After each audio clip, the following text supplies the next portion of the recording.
Hello, designers. Have you ever considered using floral foam to elevate the items in your gift baskets and boxes? Floral foam goes back a long way in our gift basket designing days. And I'm giving you a look at what floral foam appears to be in case you've ever seen it, wondered what it was called, why it's used.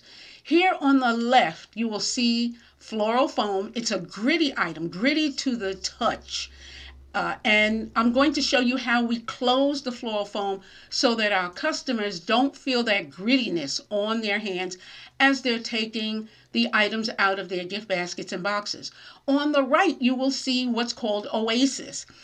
Both items are used quite often by florists. Floral foam is used when there are no flowers as part of a gift. The Oasis is used as an item that is soaked with water to keep floral items alive. So you will find Oasis in many floral types of designs so that the flowers don't die so quickly. But we usually use floral foam instead of the Oasis. You can use either one, and I believe both come in different colors now, not just the gray and dark gray that you see here. Let me show you first what the bench looks like. This bench is from Nashville Wraps, and Nashville Wraps is one company that has benches that we often use instead of floral foam. And this is not sponsored by Nashville Wraps, just showing you what a bench looks like.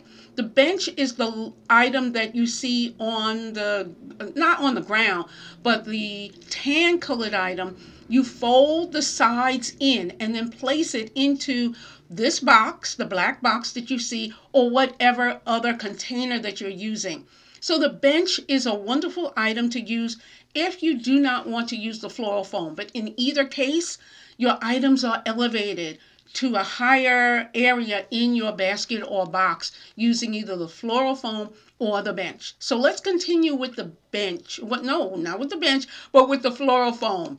First, you decide what kind of basket or box you are going to use with the floral foam. You decide what kind of box or basket because you need to cut cut the floral foam to the basket or the box's specifications so that the floral foam fits snugly into whatever box or basket that you're going to use. And you snug it down with a knife or maybe scissors, but a knife is easier. Here is a look at the floral foam that I happen to make possible to put into a basket. So you can see that the sides are cut a bit to fit snugly into the basket that I chose. So the floral foam is no longer square. It is now specific to the particular basket that it's going to go into. After this, what I would do is cut a piece of tissue paper to place around the floral foam so that, again, the customer will not feel the grittiness of the foam. Plus, I'm going to add items on top of the floral foam, and I don't want the bottom of the items, whether it is cookie packaging or a bottle, I don't want the floral foam to transfer onto the bottom or the sides or whatever of the products. So I would cut a piece of tissue paper and close the floral foam in the tissue using tape. So you close the tissue and then secure the tissue with tape. From there, I have the basket now, and I put some paper in the bottom of the basket because I still want some kind of cushioning for the floral foam.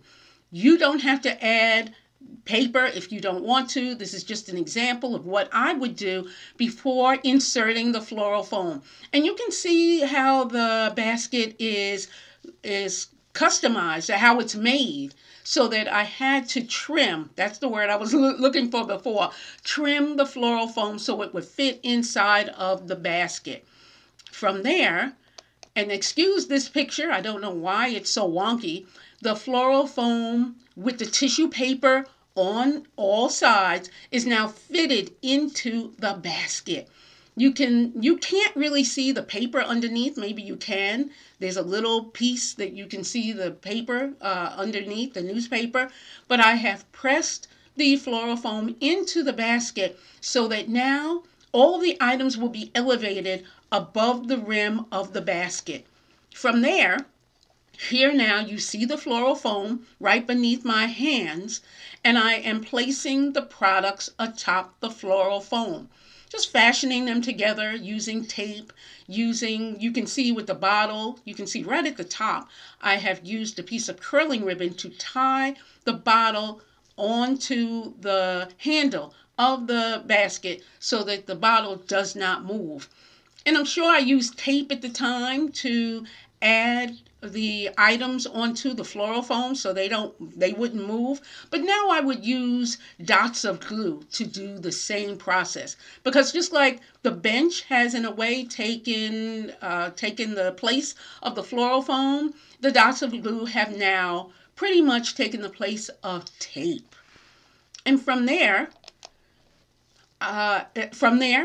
then in the areas where there is space between the floral foam and the empty basket, now I place shred around and in those pockets so that the floral foam covered with tissue is indeed disappears from the beauty of the gift basket or the gift box arrangement.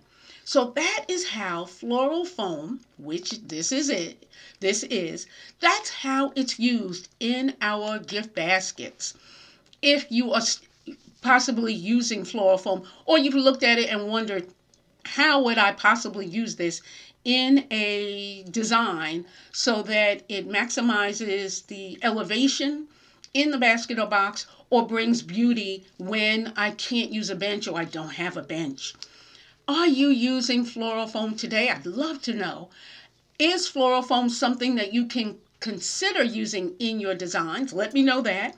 And please subscribe to the channel for more information on how you're making your gift baskets, where you're getting them, how you're making your box arrangements, or whatever else you are doing to learn, grow, and profit with gift baskets. This is Shirley George Frazier wishing you baskets of success.